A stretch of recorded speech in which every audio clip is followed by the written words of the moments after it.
Rise and shine, it's a brand new day. Ken and Ken take the stage, ready to play. Weekdays at 10, the cars and the scene. Coffee in hand, they're living the dream. Question in their voice, got the whole town awake. Bringing fire to the mic, make no mistake. Shows in the corner, spitting out facts. Dropping truth bombs, ain't holding back. Ken and Ken in the morning, feel the heat.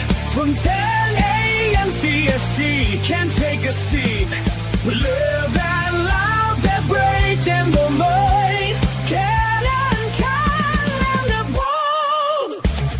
Light up your speakers, crank up the sound. They're talking about life upside down. Opinions exploding like a sonic blast. In the studio, they're built to last. With passion and grit, they engage and ignite. Every single week, they're all foes can't fight. From sports to politics, This is a Huddle Sports Network broadcast. You can find us on Roku TV, Amazon Fire TV, Facebook, and of course YouTube. Get all your NFL news here first. And good morning, and welcome to another Victory Monday. I'm Ken and Ken in the morning. The other Ken will be here momentarily, and I think Joe hopefully will be here momentarily. Good morning, Fred. Yeah, how's that for some news this weekend, right? The Bears are now the number one seed in the NFC after the Rams lost to Carolina. Yeah, not on my bingo card this season. I thought it was on many others, and of course, Joe's Raiders secure the number 2 pick, and they'll find a way to screw that up and end up with like the number 13 or something stupid like that. But hey, last night, I don't know how many of you guys watched Sunday Night Football. What a game! What a game! No, here comes the Broski Bear. Good morning, Broski. Morning, Ken. Hey, so yeah, number one seed. Dude, what a difference a year makes, huh? Yeah, literally 1 year. Like literally. I mean, how crazy is this, man? There, maybe that'll help the audio. Thank you, Jay. But yeah, shout out to it might help if I actually is the audio better now? Yeah, that's much better. That's much It might better. help if I pull the mic closer to me. It was on the other side of the table. Well, Whoops, it's Monday. well, hey,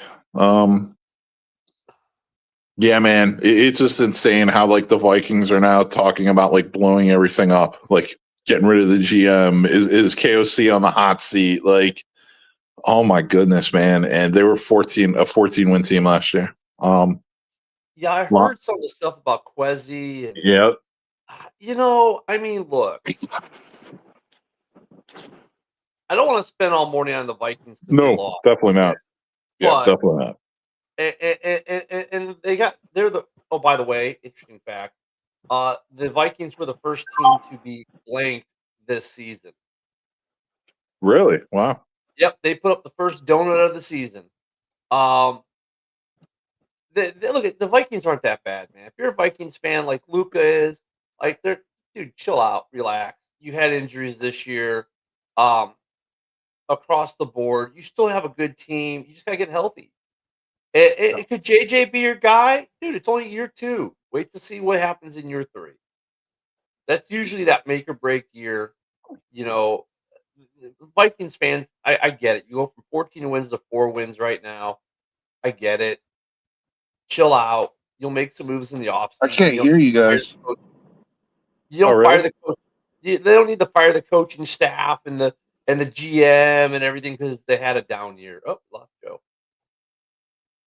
Yeah, no, I hear you with that, man. It's just one of those dramatic seasons, for them. But yeah, like you said, don't want to spend time talking Lions. I mean, we want to talk some Bears, and Yeah, Bears, Commanders, Broncos was a great game last night too. There were a lot of really good games this holiday weekend. But yep. the Bears being 9-3 and the number 1 seed in the NFC was not on my bingo card for Week 13. Not on mine either. And call it a coincidence, Ken, but Broski owns the state of Pennsylvania. So as Broski is traveling, as he arrives in Pennsylvania, the Chicago Bears beat the city of my birth, the Pittsburgh Steelers.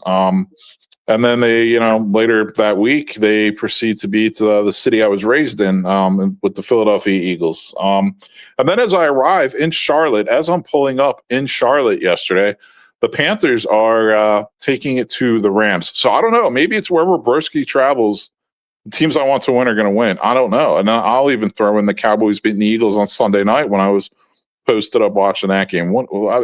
Things are just going great right now, man. I'm thrilled. Well, once again, Carolina gives the Bears a gift, with beating the Rams.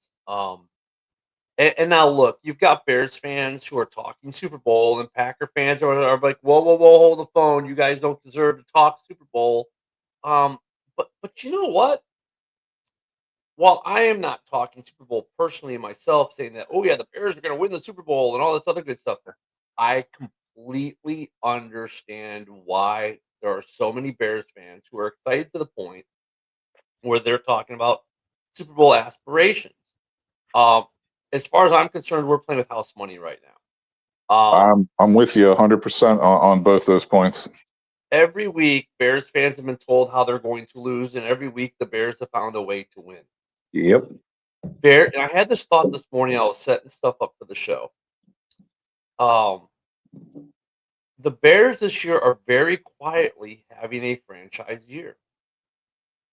Think of all the records they have set that have sat with this team for almost 50 years, 40, 50 years. For the first time since the 85 Super Bowl team, you had two rushers for over 100 yards in a game. You have the best ranked offense in Chicago since the 1970s. You have the number one ranked offense in the NFL since week 4 or week 3. The number one ranked rushing offense in the NFL since week 3. Yep. You lead the league in takeaways. 3 of the top 4 guys in takeaways individually are all Bears. I mean, this is very quietly, Joe, a Super Bowl team. I mean, there are two things that you just said that lend well to that. Is they're one of the top rushing offenses in the league, and they're top in takeaways. Though both those things translate well to the playoffs. Like that's things that make a team dangerous. So, and go ahead. Oh no, I was just gonna say they travel well. Like defense and running the ball when you're on the road or in the playoffs. I mean, hey, that's what travels, man. Well, and look, as far as the defense of that, which was a legitimate look, for the second week in a row, we played with linebackers number 5 and 6 on the depth chart. Yep. We're still got to get healthy there. We got Jalen Johnson back, had a good game. Nahshon Wright, who is the backup for Jalen, and Tyreek Stevenson pressed into service yet again because Tyreek Stevenson's out, and he has the strip of Jalen Hurts, or basically just stole the football from him on the tush push.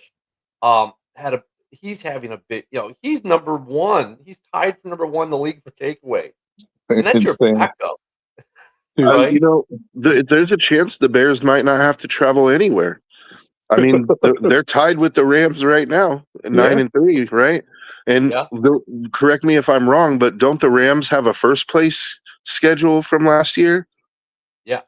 Yeah, but I mean, the Bears' schedule is not easy. I mean, the easiest game on there theoretically. I'm not saying it's easy, but I'm saying the Rams, if they have the number 1 schedule, then their schedule shouldn't be that easy either, right? Right. So who do the Rams have left? Let's find out. I can find out really quick here. Okay, yeah, I'll let Broski look that one up. The Bears have all playoff teams except for the Browns. 2 for the Packers. The Lions aren't a playoff team right now, technically. But they got the Lions, 2 with the Packers, the Browns, and the Niners. This is what the Bears got.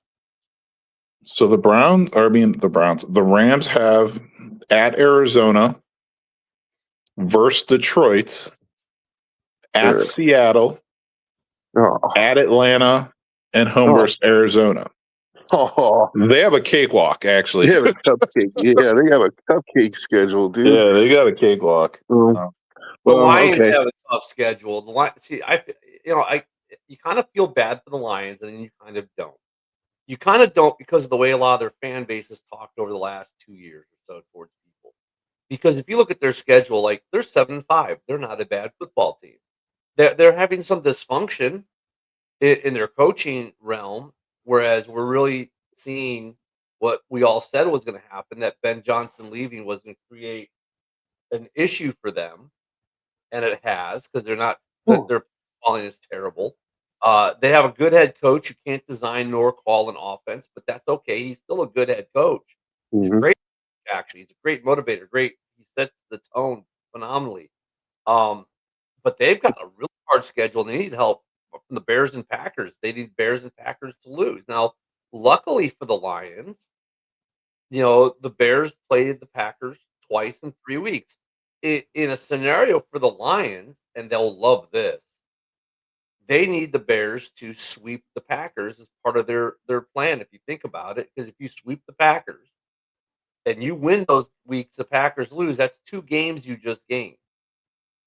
So they need to flip-flop. Their best option right now is to flip-flop with the Pack or the Bears. It could happen with the Bears too, I suppose. They need either the Bears or the Packers to get swept by the other team. That's almost, I won't say mandatory, but a pretty big piece of their plan to get in the playoffs is they need the Bears or the Packers too. If the Bears and Packers split, which I think is more likely than not because of the proximity of games, um, it doesn't help them. Yeah. And here's the Lions' remaining schedule while I have it up. It's versus Dallas, then at the Rams, versus the Steelers, at Minnesota, then at Chicago. Their easiest game in there is Minnesota. Yeah. Yeah. And, Dallas, the Rams, and Pittsburgh. I mean, these are all playoff teams. These are all teams fighting, like Dallas and Pittsburgh fighting just to make the playoffs as well. Yep. So, yeah, they have their work cut out for them, that's for sure. I'll say this: I would like the Lions to beat the Cowboys in a weird way. Then we have to hear we still haven't lost back-to-back game crap, but I don't want to see the Cowboys make the playoffs more than the Lions. I mean, you do not want a hot Cowboys team in the playoffs. Yeah.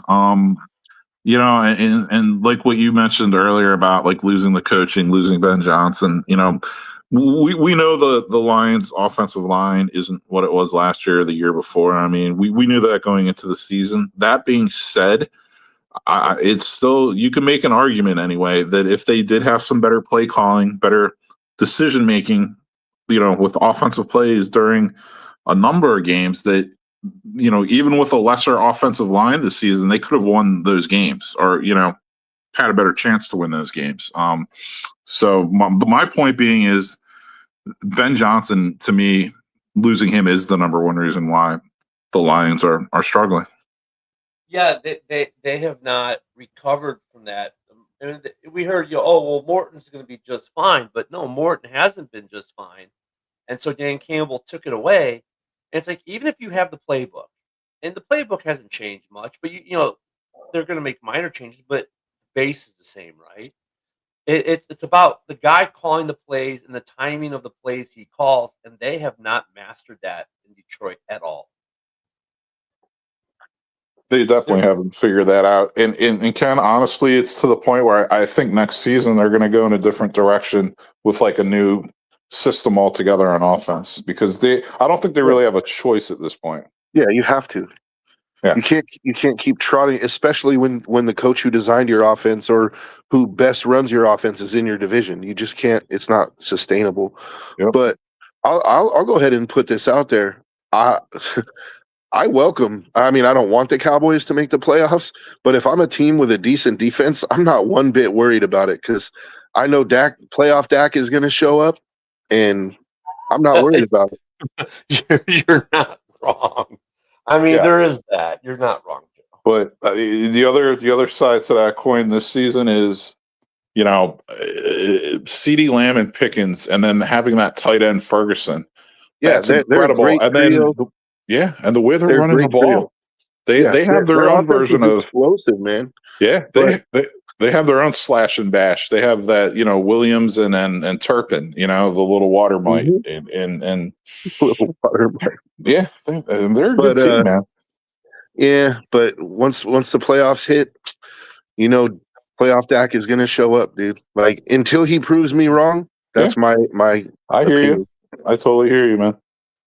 Yeah, I But mean, Fred hits if it the there. Bears could somehow sweep the Packers, like that would be huge, dude. Because not just for like playoff seeding and stuff like that, like having a shot at the number 1 or number 2 overall seed, right? But Yeah. like you would have what they call a streak going against the Packers. Like that would be Well, 3 straight games. it's not just that. I mean, look at the Bears' last 5. If somehow, look at, I as a Bears fan, I'm going to say yes. We're going to sweep the Packers, right? Good morning, Ken. What's up? But trying to be as realistic as possible, dude. It's really hard when you play a team twice in 3 weeks, with adjustments and everything else. It's hard for any team to sweep any other team like that. But if the Bears, let's say they go 4-1 the last 5, and they're entering the playoffs kind of hot, and they're still improving, right? We have not seen that offense in full Ben Johnson mode yet, if you will. The defense, we saw some improvement this weekend. It's not 100% there, but look, you got to give the defense credit in this Eagles game. They stopped Saquon. They made Jalen Hurts very uncomfortable to where, remember before the game, we don't turn the ball over in Philadelphia. We're the number 1 team in the NFL for not turning the ball over. Well, Jalen, you turned it over twice, right? So, I mean, the Bears made him uncomfortable on defense. They made him make a bad throw. They got the push stop that turned into a fumble, a strip fumble, right? The defense isn't. It's kind of like this. Bears fans, almost every week, we need to run the ball more. We need to establish the run. Dude, you're number 1 in the NFL in running. How much more do you need to establish the run? You're already number 1. You know what it is? It's kind of the same thing on defense. Like we're bitching about defense, broski, but the defense is actually playing good. Yeah, we're not getting the sacks, and that's the Right. big sack thing. But they're doing a lot of other things that don't necessarily show up in the stat category. Because like all these times they made Hurts uncomfortable, made him dump the ball early, made him throw it away. They don't count as pressures, most of them. Sure. And I think a lot of Bears fans were looking at it like, before the Eagles game, like we really, if the Bears really decided to and really wanted to, I don't think anyone could have predicted as effective and as well that they ran the ball against the Eagles, but it would be something similar, something in the vicinity. Like the Bears really can line up and just run right at you and be very successful. And I think a part of it also was they wanted to see Monangai get some more touches in between the tackles, you know what I mean? And not that Swift can't run between the tackles, but that's Monangai's specialty. So, and it all came to fruition against the Eagles. So that was a thing of beauty. Picked up Monangai was Monangai in ripping- the picked up Monangai in the fantasy. Monangai was ripping off chunks right up the middle, dude. Like I couldn't believe it. I was like, not that I couldn't believe it. Monangai's good. So have you seen their Jordan Davis and Jalen Carter? They're hard to run against, and he made it look easy, dude. And that was another storyline, was that the whole Darnell Wright, Jalen Carter thing with like, hey, the Bears traded back with the Eagles, during that Bryce draft trade year. The Bears passed on Carter, the Eagles took Carter, the Bears took Wright. Well, going back and looking at the film, and even with all the announcers or whatever were saying, like Wright definitely got the better of that matchup when they went head to head. So that's been the most impressive about the Bears is the run game. You know what I mean? The different styles that you guys use your run game. Swift, being healthy is the big key to that. Like when Swift is out. I mean, even though Monangai, does a good job filling in, but Swift is definitely the focal point of that run game. When he's healthy, things go really good for the Bears. Swift has been healthy overall in Chicago. He's been very durable. And I don't know if you guys saw this, but this is now what they're calling them. Oh wow! Came out this weekend, the Bruise Brothers. I like it. I do like it. That's good. I like watching Lions fans crash out when like Bears fans like just teasing, just saying, "Oh, they're the better run duo." And Lions fans are all crashing out. Oh, it's Gibbs, it's Montgomery, stop! I want to go to what Bill asked, what do you think of that catch? Well, there were 3 phenomenal catches this weekend. You had the Puka Nakua catch, which was insane. You had the touchdown catch. Oh, what's the guy's name from the Redskins who did last night? That was insane. And Oh, that the was Brock nice. Bowers touchdown reception, which I'm was glad you brought that up, dude. there were That 3 friggin' one-handed dirty one. snags that all 3 we were just like, which one of these is play of the week? Because they all 3 Puka. could. Dang. I don't know, man. That Bowers catch, like he grabbed it off his shoestring with one hand, dude. Yeah, Dang, that I was gotta look nasty. at But that. Puka's was almost OBJ-ish. You know what I No, mean? oh no. The one that was even more OBJ-ish was at one of the Redskins game for the touchdown too, though. That thing was that was they filthy all too. 3 look it's gonna be hard. We could argue these all day because all 3 were so very similar and 2 were more impactful being touchdowns. But all 3 catches, you were just like your What's up with jaw hit this the ground. this season? Yeah, This season has been strange. Like, there's one week where there was like what 3 or 4 blocked field goals. right. Now this one week has like 3, 4 one-handed catches. Like, I it's think just let me been. say this to you really quick. eh, What season has not been strange? Yeah, but no, this one Every in year we say particular. the same thing though. Man, this season is so strange because X, Y, or Z has happened. We say it every season at this point. I'm just No, like, we haven't seen a season where 3 or 4 things happen in the same week. You know what I so mean? that's this year's wrinkle. That's Yeah, probably the way to put it. It's this year's yeah, wrinkle. yeah. I mean, it does Right. seem like there's a lot of worst to first this year, like in divisions. Yeah. Like you got the Colts, the Jaguars, the Bears. Like Well, that like shows parity, and that brings another interesting point though, Broski, because you got 3 teams that went from worst to first. Well, 2 that went worst to first, 1 that wasn't from third to first, because New England was third last year, if I remember correctly. 3 new head coaches and 3 teams that are top of their division with brand new coaches: Jacksonville, Chicago, and New England. All 3 have new head Mhm. coaches. Yep. All 3 are top of their division right By the way, thank you, Rams, for making our Panthers loss look a little bit better. now.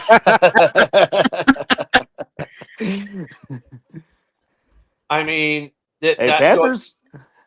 Panthers are actually, if you look at that defense, especially Derek Brown, that guy's just a wrecker. He just wrecks fucking offensive lines. And JC Horn is probably one of the best fucking corners out there. well, they're going to be another team you don't want to sleep on. Like everyone knew, we knew Yeah. they were getting better, right? We all knew they were getting better. We just didn't know how much better they were going to be. And look, they're playing in a weak division. Mhm. You know, because Baker, while the Bucks are back on track after their win this weekend, they had a 3-game skid that was not really like. You look at them at the beginning of the year, like, and now you're on a 3-game skid. Like, I mean, I think Baker's going to win this division still, but you can look at Carolina now, and you're like, well, they passed Atlanta, and Nola. We're not even going to talk about. While Nola has shown glimpses of life, Nola is still Nola this year. We knew they'd be better. They're going to be another team if they somehow get in the playoffs. How dangerous are they going to be? Their run game is solid, dude. Yeah, Dowdle is nasty. Not just Dowdle. Chuba Hubbard was getting chunks yesterday too. Yeah. yeah, Chuba had a revived game. Dowdle reminds me of Marion Barber, the way he runs. You know what I mean? He just runs violently. I could see that. Yeah. Yeah, I am looking forward. Of course, we'll get into War Week and all that good stuff later in the week because Bears, Packers. You've got Lions, Cowgirls. The skipper game. Will he report? By the way, it was great seeing Christian Wirfs report and get the touchdown in the Tampa Bay game. When Wirfs gets a touchdown, things are going well in Tampa. That game last night, though, man, the Commanders were in it, and I get they went for 2 for the win instead of go for the tie. I get it. Why not? You've only won 4 games. Do it. They've had some miracles happen in DC over the last couple of years. I mean, I was there for one of them. But that was a great game last night. But, I don't know if that's more of an indictment of what a lost season it was for Washington or just like how Denver, while they're still good and they've got a great record, may not be as good as we laud them for. Like the Credit Bears to- are the inverse. Everyone keeps telling the Bears are going to lose every week, and yet they keep winning. Denver's like, oh, they're going to win every game, and they barely win every game. I mean, they are winning. I'll give them Credit to Nick there, Bonito but I to think- making that. Credit to Nick Bonito to making that play.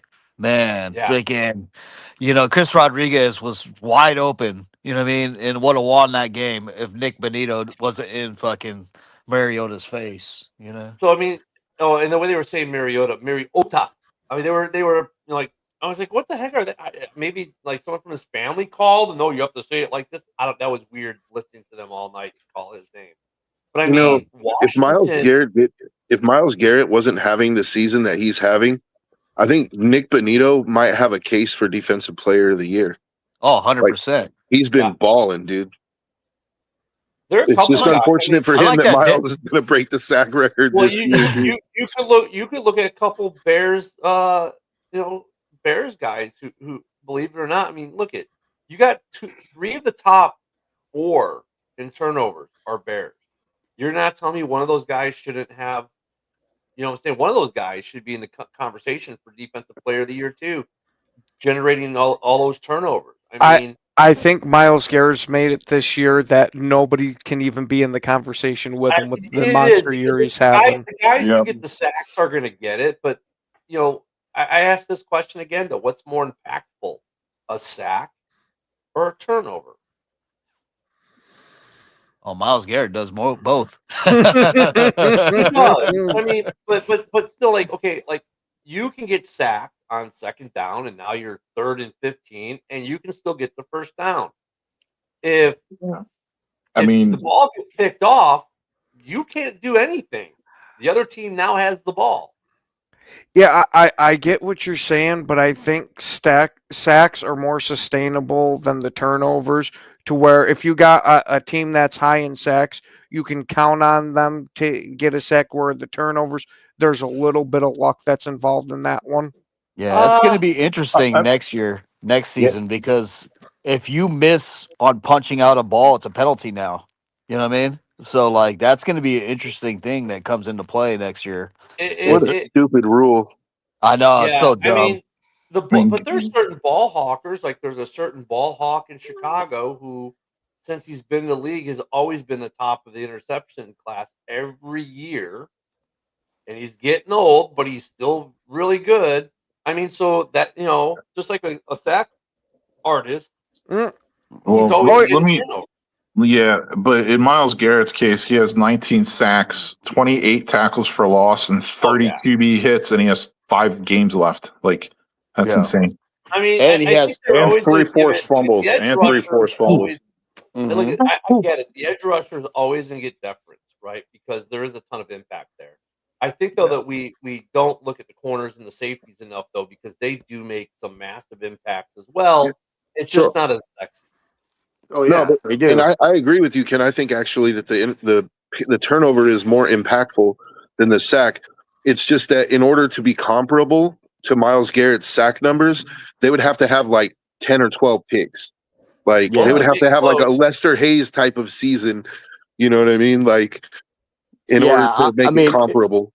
If he breaks the sack record, which he's gonna do, like the way he's going, his trajectory, he has 25 written on his gloves. You know what I mean? Which is, he needs, what Strahan was 24.5, I think. Yeah, 24.5. I thought it was 22 and a half. Yeah, it's 22 and a half. And okay. I thought it was 24.5. And but you know anyways, what's sad is? He still but won't 25? Is nuts. Yeah. You know what's sad though is he still wouldn't be able to be the MVP with that, even with that. I know. That's what sucks. And I don't know. With a year like that, you could get one of those rare instances where a defensive player wins MVP. If anybody's close to a Lawrence Taylor type of season, I would say Miles Garrett is right now. Mm-hmm. Yeah, and let's think about it too. It's like if he averages 2 sacks a game for the rest, for the 5 remaining games, that puts him at 29 sacks. That's 1 away from 30, dude. He might have 30 in his sights. Oh my Jesus. God. So you're telling me Mark Gastel can stop fucking chasing around Brett Favre? Dude, He'll that's still cry about Favre. Right? 30 sacks would be insane. Yeah, 30 sacks, man. I mean, it's not out of the realm too, because like he gets like 3 or 4 a game. Well, we know he probably will get.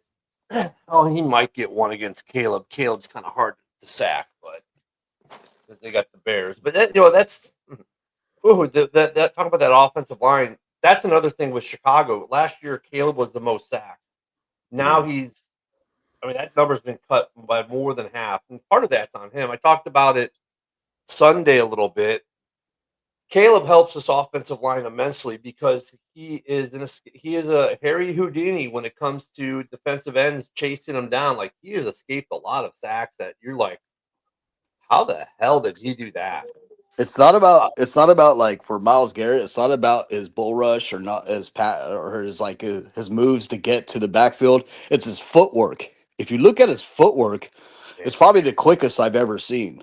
You know what I You mean? know, Like he's that's quicker than fucking almost wide receivers running routes. Like it just you watch his feet, they move super quick, and there's no way, a 300-pound offensive lineman or whatever can stop that. it's going to be interesting, Broski, because the Bears. If you think about the next 3 games, we get 2 games against a certain guy that Green Bay traded for, and we get Miles Mr. Garrett. Parsons. I mean, you Yeah, got I mean, next- the O line's going to have to go out and prove it again. Every week. I mean, especially when you're playing Green Bay. I mean, they've got a great defensive line, generating pressure, playing the run, but it's really going to hurt them with having that big guy in the middle out for them. That really could tilt it towards the Bears even more than it possibly was before, because I don't know if I can say overall that the Packers D line is better than the Eagles, and you saw what the Bears just did to the Eagles. So the Packers without this, Wyatt or whatever his name is, it's going to be tough, man. And Well, I mean, but don't get me wrong, then it's also after that that, rival. So both Why teams is are it going low? you go from though. I'm just talking though. I don't want to talk too much about the Bears Packers games because trust me, we're gonna get that ad nauseum this week.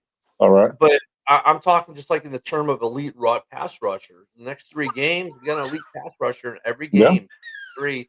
And then we catch a little bit of break. Well, San Francisco, do they really have an elite pass rusher right now? I think they're just kind of as a totality, they're kind of good. And then we get Hutchinson in week 8, the final week. I of the thought year. you said elite pass rusher. Yeah, I was going to say, I don't know if Hutch is still elite. Hutch He's is, in the top 10. Hutch is teetering. He's Yeah. I'd agree probably that he's teetering. He hasn't had this season, but you know what? Like the Lions defensively this season, with their defensive change, really, I don't know if it's. In some ways, I want to say it's better than when AG was there. In other ways, it's not. Like Yeah. you're seeing Hutch's production go down, but I think some of that's because of the way they've schemed him, and they've schemed that So- defense. Well, But like these pass rushers, could Miles Garrett be an MVP? I mean, if he gets 30, if here's he the gets thing. 30, could he be an Mhm. MVP? Here's the thing about I- Hutchinson is he has a hard time beating double teams. You know what I mean? Oh, Like double teams but really what- limit Yeah. his game. Let's go back to Yeah. the question though. That Mhm. more. I mean, we can break down because we're gonna play these guys. We're gonna break that kind of stuff down. Look, Yeah. Miles Garrett, if he gets a Mhm. 30 sacks, is he a legitimate MVP candidate over a quarterback? You think he know, would have to be. he's most likely to. I mean, He has I to be. consider 2 players that could get it over a quarterback, and that's Miles Garrett and Jonathan Taylor. I I mean, mean, if he gets 25, I think you have to consider it. Like that's a monster season, dude. Like that really is. Jonathan Taylor, I understand where your heart is with that one, right? Mhm. But unless he breaks the single season rushing record, not even in the conversation. Because otherwise, Saquon would have won it last year. I mean, if you look at Jonathan Taylor though, like the touchdowns that he has with so early in the season. got to break Like, a he's just record. racking You're them. gonna- Yeah. I mean, Yeah. the consensus has been like, if you don't break a record like a long-standing record like that, Mm. you're not in. So he has to break LaDainian Tomlinson's touchdown record plus have yards. And so short of doing that, he's not going to be in that conversation. And with their offense sputtering the last couple weeks, right, in Indy, I don't know if that's going to happen. The real With Daniel Myles Jones showed Garrett, up. if he gets to 30 and just blows the sack record out of the water, you almost he has to be in that conversation over a quarterback. But because it's weird because quarterbacks don't have to even break any records; they just have to have a really good year, and they're the MVP, right? I mean, they might break a record or two along the way, but they don't have to break any substantially like huge records. They just have to have a phenomenal best quarterback that year, pretty much. That's always what the MVP award is now, the best quarterback of the year. Because like if Myles Garrett gets 30 and he's not even in the conversation, then there's a problem with that award. I feel so bad for Myles Garrett. He had 5 sacks in a game and still lost. Like, it's just like that's very frustrating. Where you do everything in your power to dominate a game and still lose badly. Like, it just doesn't add up. You know what I mean? Like, And Shedeur Sanders did not have a really good game for Cleveland. Their offense, even their running game, which has been actually pretty decent, sputtered. And Garrett, you got to feel the guy's got to be like, why don't you take the Bears offer and take all the first round picks and ship me off to Chicago right now? He almost has to be thinking that, right? Because he's like, I am having a career year and I'm in the basement, and there's nothing we're going to be able to do. Even Cincinnati is now doing way better than us with Burrow back, and there's just nothing else I can do. I'm doing everything, and you still can't win. I mean, I'm basically destroying games, and I hand you the game on a silver platter, and you still find a way for us to lose. It's sad. And then, man, Shedeur had an easy touchdown too, like to Jerry Jeudy, and just completely overthrew it. It was like, oh man, and you can see Jerry Jeudy yelling at Shedeur. I was about to bring that up, Isaac. Speaking of that, did you see the way that Jeudy tore into him? Yeah. Holy shit! I don't think Judy's too happy with Shedeur quarterback. So is this a good? Yeah, but Stefanski's already announcing that he's going to be. So is this the right move for Cleveland? I mean, is this their way forward? I think so. Yeah, I was going to say you might as well at this point in the year. You might as well see if he can possibly be your answer for next year. If not, they got to start that quarterback train all over again. Yeah, you got to get his feet my wet. answer to this question is no. Stefanski. I think he could be. Well, Stefanski, let's see if he keeps his job first. I think he does. I look, he's a good coach. Yeah. Everyone knows he's a good coach. He's one of those guys where everyone knows he's a great coach, and his GM has not done him any favors, put it that way, and everyone knows it. Yeah, 2 seasons ago he was. Yeah, 2 seasons ago he's coach of the year.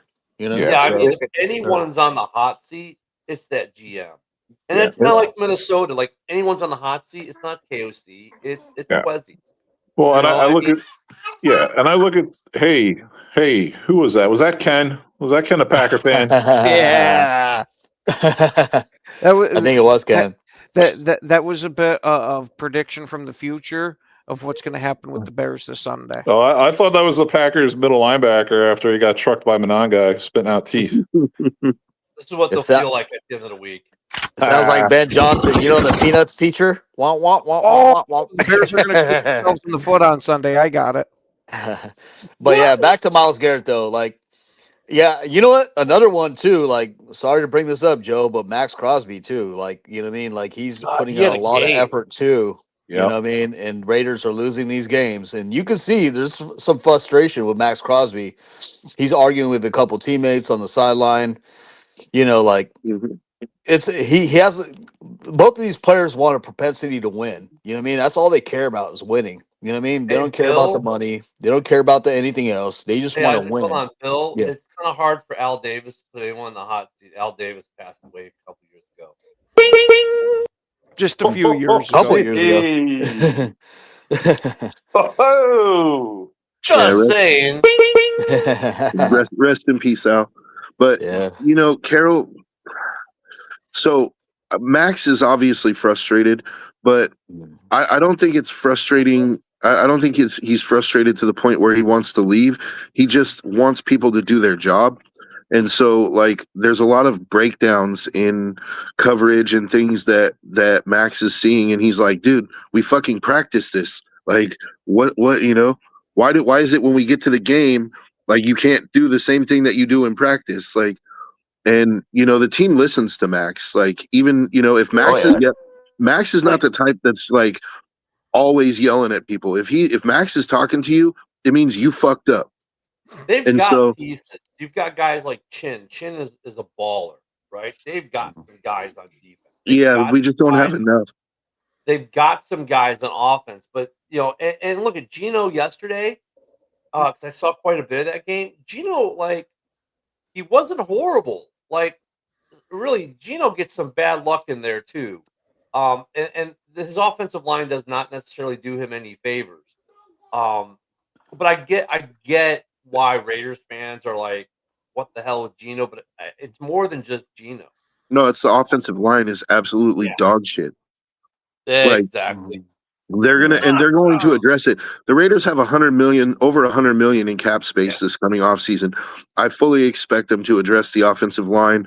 I also think they're going to draft a quarterback. I'm hoping. So that's interesting though, Joe, because like offensive line, like that's your need. That's Detroit's need. That's the Green Bay Packers need. That's the Minnesota Vikings need. Look at just between my division and your team, right? Out of 5 possible teams, 4 need offensive line help. And the Bears are going to draft offensive line anyways. That's probably the smart thing to do. Okay, so we got 4 out of these 5 teams, and that's if you look at that percentage, now go NFL wide, probably like 20 teams out of the 32 need offensive line help in a big way. Who are the free agents? Yeah, and if you want to look at the secret to like the Bears and the Panthers' success and how they're playing, Panthers invested heavily in that O-line 2 off seasons ago, and then the Bears obviously this past off season. But what and I'm the saying Colts is, like, too. you can't just look at. I think like the Bears are a bad example because the Bears did 2 things, but people are going to give credit to one thing. The Bears went out in free agency and got a center, a right guard, and a left guard. Well, free agency / trading, right? And then they've got rookie, the carousel of young guys at left tackle. It seems it doesn't matter who we put at left tackle; they're all playing well. And that leads me to the second piece: was the coaching change. All except Braxton. I think some of these offensive lines where you have issues right now, it's not because it's your backup. The Bears are proving we've had 3 different left tackles, and all 3 left tackles have played really well this year and not giving up sacks and not giving up the pressures, and they've done really well at left tackle. All 3, even the guy Broski hates, who's on the IR right now, did well in the beginning of the year. Braxton sucked. That's why I got benched. It's coaching, right? The coaching is the difference. The scheme is the difference for a lot of these offensive lines. Yeah, but they invested heavily. They brought in, like you said, 3 new interior O linemen. I mean, that's a pretty significant investment right there. And then a second-round draft pick on a tackle. So it's I'm not. That's part of it, but people are going to attribute all of it to that, and that's not true.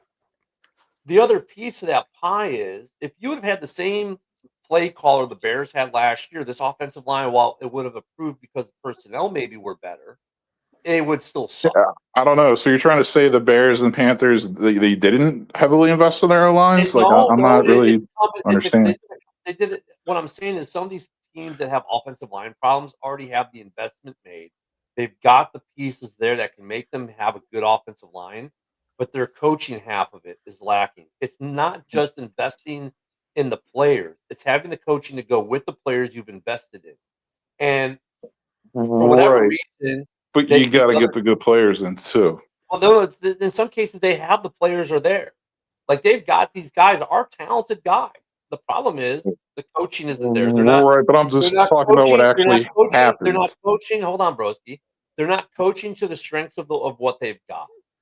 And it's a twofold problem. It's yes, you have to invest, broski. You have to get the personnel. You have to have talented players.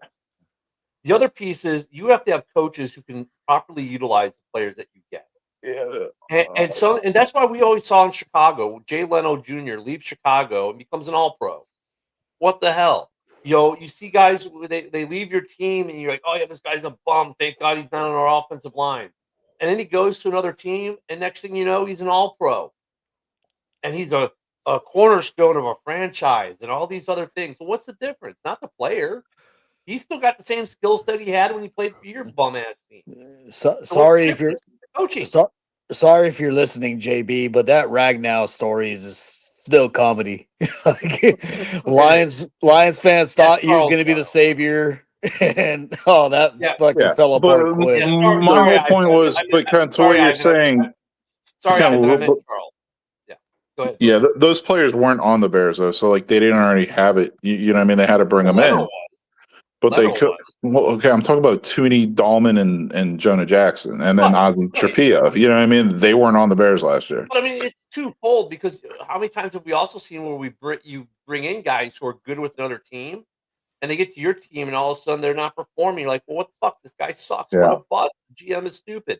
It's because it's twofold. It's like you're not Right. wrong. But bro. the first You're step is 100% right. the first step is you got to bring in a good guy. If you bring in a You Nate gotta Davis, invest. nobody's coaching You're him. right. You have to invest. You're right. You have to invest. You're correct on that. But the other piece is the coaching has to be there with that investment. And I think what you're seeing with some of these teams, like the Raiders, like the Vikings, well, the Vikings have injury issues. The Packers have had injury issues, but the Lions this year, it's not that the backups aren't good quality guys who should be able to sustain them for a little bit. Is that coaching that when that Yeah. kind of stuff happens, like what's happening in Green Bay and Minnesota and Detroit, it shows the chink in the armor of the coaching staff. Yeah. And Ken, to your point though, like Dan Richard, the O-line coach for the Bears, oh my gosh, amazing job. I think the Raiders are a perfect example of what you're talking about. Like, as far as what Ken is talking about with the twofold thing. First of all, they haven't invested. They tried to invest last year. They drafted a guard and a tackle in the third round, but Pete refuses to play them. Yesterday was the first time that the guard actually got to see the field, and we're in week 12. Like, and we've been injured since like on the offensive line since like week 4, week 5. But he keeps going with this same group of Meredith and Kappa, guys who we know suck, and he wouldn't play the rookies. And it's not just the offensive line rookies either. Like, there's a few rookies that he's just not playing for whatever reason. And the other piece So to me, that says coaching. Like, and like I even made this complaint earlier in the season. Like, so we have Jackson Powers Johnson, who last year played at center and was a pretty good center, and then they switched him to left guard when he played right guard. Like, and it just they swapped that whole offensive line out, other than Colton Miller, and it just didn't make sense. Like, so Coaching to me, the matters. coaching is part of a huge part of the reason why the Raiders' offensive line is terrible. Is like they're not putting the players in the best position to succeed, and they're not playing the young guys to give them any sort of snaps to get them ready so that they might be able to contribute next year. And look, your offensive scheme on top of the coaching matters too. What you're asking what the scheme asks them to do matters too. And Chicago's had a complete scheme change, and it's gone well for the investment they made. So it's a two-handed problem. But as I go back to, we have almost 20 teams in this league where fans are like, "Oh, we need O-line help." Dude, where do you guys think you're going to get all this O-line help? There aren't that many O-linemen in the draft. That's going to, it's not like we're going to see 80 O-linemen draft in this draft, which 20 might be impactful. We're not going to see that. There aren't going to be many free agents available that teams are going to let go right now. We've seen that the offensive linemen are getting paid because there are quote unquote not that many good ones. But I would argue that there are more good ones or more serviceable, good offensive linemen who could really do good things for your team that more times than not, it's just the coaching. And now what does that say? Well, we're in this situation right now where the schemes that coaches want to run in the NFL don't match the player personnel pool that's currently available to them. Will that change? Yes. It takes a couple years of reaction from high school through college, good 4 to 6 years for those types of players to be produced as college coaches and high school coaches start reacting on that trickle down of the style of play, right? So we're in that weird situation right now. I think like Green Bay is doing admirably well considering the amount of backups they have in, and their coaching staff has done pretty decent. Now, look, they have some coaching issues too that the Packer fans have voiced concern about. I think the Lions fans as well, Vikings That's fans. mhm. Go ahead. That's why. That's why Gutekunst is not going to get fired, or he's going to get extended. Like LaFleur has some work to do to get extended because both their contracts are up in 2026. Gutekunst is intelligent enough to draft depth pieces and two-way players that can play Yeah, but multiple where's your number positions. one draft pick Mhm. this year? I mean, It's I Micah mean, he has a lot Parsons. to learn. Mike Parsons. Oh yeah, No. yeah. It's Golden, and Golden has what, 6 receptions on the year? You're okay. You're talking about this past draft. I thought you meant the Yeah, so upcoming one. Gutekunst, I mean, the Micah Parsons trade maybe saves his job because, like, this Yeah, draft, because let me tell you, his signings of Hobbs and Banks definitely are a major negative mark on his record. Yeah, trash. and he hasn't drafted that well either in terms of skill players. Your number one pick this year has got maybe 6 receptions, and then the guys he does draft that you've had some success have durability issues. I would tell you, I would think he's on the hot seat before LaFleur, but you know what I always hate about this? Like, let's look what's going on in Miami, who won another game this week. Go figure. Their head coach is safe. Ownership likes their head coach. They're going to get a new GM. That new GM at some point is going to say, I need my own coach.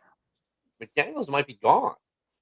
Maybe not this year, but next year, if they don't win 9 games, that GM is going to be looking for an excuse. If the Packers say, you know what, if the brain trust in the Packers boardroom says, you know what, Goody is just, we're slipping because of personnel. The coaching has been okay. We're slipping because of his personnel decisions. We need a new GM. What kind of clock does that put on LaFleur? Because how many GMs get hired and keep the head coach more than a year or two? Yeah. Well, I mean, I would have let go to Gutekunst. Gutekunst has been doing. I think he's been doing a hell of a job. You know what I mean? Like, yeah, his drafts haven't been looking good, but his teams are Not at all. winning. You know what I mean? His teams have been winning. You know what I mean? You went from And being perennial NFC North champs to when was the last time you won the North now? 5 years ago? yeah, but that's the rise of the Lions. You know what I mean? They can and Vikings had one good year. You know what I mean? Like it just and you know what I mean? And but at the same time, I hate to bring this up, youngest team in the NFL and still winning at a high rate. You know what I mean? Like They're so. going to be. Oh, yes. Oh, sorry. So I was gonna say. So how do you fire GM that has the team humming? You know I what I think mean? the team is not humming. They're doing enough. They're doing enough. They're doing enough. They're not. I wouldn't say they're humming by Green Bay standards. They're doing it. They're doing enough. But for some reason, dude, let's just say look at it's War Week. We're gonna talk Bears Packers later. So this is not a Bears Packers War Week argument I'm making.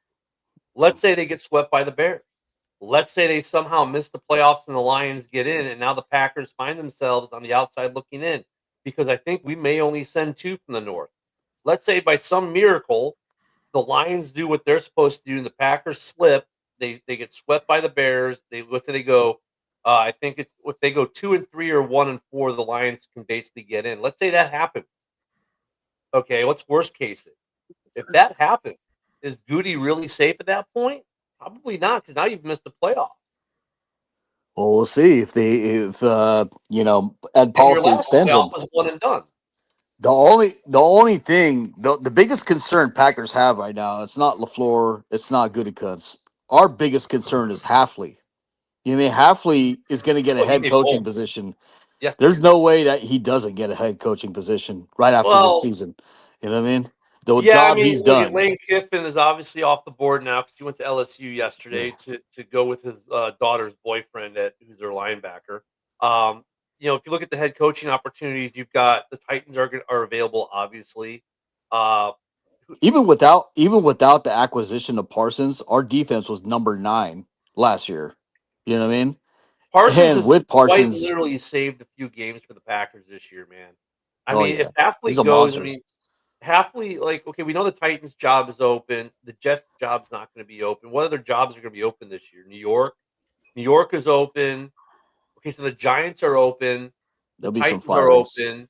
Who else is going to be open next year? And there's some other good defensive coordinators and OCs and actually coaches that might get fired that might go to another team that are all going to be in the mix for head coaching jobs. So I think the Giants Halfley- should definitely be looking for an offensive coach, though. Me too. I mean, Dolphins. There's gonna be several openings. I think Halfley, you guys might be safe with Halfley. Put that was what I'm trying to get at. I don't think you have. I think he might interview. Yeah. But I hope. I mean, look, I would like to see Halfley leave. I don't think he's going to. Yeah, I'm in agreement with that. I agree. He's a hell of a defensive coordinator doing a great job. I think it's a little premature for him to get a head coaching gig. Packer fans almost want fucking LaFleur to get fired so Halfley gets the job, so we can keep him. We don't want Halfley to leave. I don't know if that works though for Green Bay. You go from an offensive-minded head coach to the defensive-minded head coach, and you're going to fire the offensive-minded head coach because the offense isn't doing what it should be doing. It's almost kind of an oxymoron. But I kind of like how we're doing it though. Like, I mean, we're emphasizing the run game. Like, if you see most of our games, Jacobs and Emmanuel Wilson are mostly rushing the ball. You know what I mean? So, I mean, if we could play defense and run the ball, you know what I mean, that's a recipe for success for Green Bay. Hey, Ken, throw Ivan's comment back up there, will you? And Ivan, thank you for commenting from X, by the way. The Packers are currently the 85 Bears, dependent on rushing attack. You know what? Look what the Bears just did this weekend, though. I mean, look at good football teams outdoor, especially now. This is going to change, fellas. And I know we're short on time, but this is going to change. The adage is good football teams run in December, right? Bears, Packers, outdoor teams, they have to run in December because the elements make the passing game hard. The Bears are kind of in the same boat, Ivan, right now. If you look at this week, the passing game hasn't quite been there for the Bears. The rushing attack, well, number one in the NFL. So we know it is. But with the advent of all these outdoor teams getting dome stadiums, I think this emphasis on running in December over time is going to change. How great is it though that the Packers and Bears are back on top and back with the rivalry? Like, Lions and Vikings don't matter. I know Ken the Packer fan and I discussed this a couple of times in the offseason. We were saying that we're like, this year the two teams whose division it is are going to be back on top. Yes, sir. There we go. I mean, it completely flipped from last year. The two teams are on top last year, at the bottom this year. I mean, that's the NFC North, but that's also the parity of the NFL is ridiculous. That's why you have so many worst to first and these fall offs and Washington goes from the NFC Championship game to a 4-win team. Now, they overachieved last year, but still, I mean, that's why the NFL is the way the NFL is. The disappointment though, like between Lions and Vikings, like went 15 wins, 14 wins, and to this, this year, it's like, man. And to watch like the Green Bay Packers and the Bears just rise up. Man, Isaac, that's got to be a very hard fall from grace for them. Yeah. That's just got to really suck. And Isaac, all you're going to hear this offseason is Frank Ragnar's coming back. He'll save us, just like last offseason. It was Big Z. Oh, don't worry, Big Z will sign. Our defensive line will be fine. Awesome. And the thing is, what's funny, even if Frank Ragnow came back, and I was trying to explain this to the Lions fans, how great a game shape is he going to be against his first game was supposed to be against Dallas, against Kenny Clark and Quinnen Williams. Yeah, like, he's stop. done. He's done. He's never going to play a snap in the league again. Yeah, he's done. Oh, well, fellas, we're about out of time. JB's next, and he'll be talking about his Lions. And I'm sure they'll be spending some time on this Lions one-star rating system game Thursday night. We'll start getting into that stuff later in the week as we get into our war week as well with the Bears and the Packers, as we start the 2 games in 3-week stint. And the NFL, has done this with a couple teams, and in a couple cases here, there are playoff implications. The Bears Packers are not the only set of rivals to face the rivals twice in 3 weeks. There are some other big ones out there. Yep. This is week 1. It's going to be an interesting week. Hope you guys enjoyed it. Tonight should be an interesting Monday Night Football game. I know we didn't talk about that much, but there was so much from the weekend to go over, and in the NFC North in specific, because of what a crazy division it's been. But watch JB next. Join us here again tomorrow, and we'll be back for another edition of Ken and Ken. Everyone, have a great morning. Good show, fellas.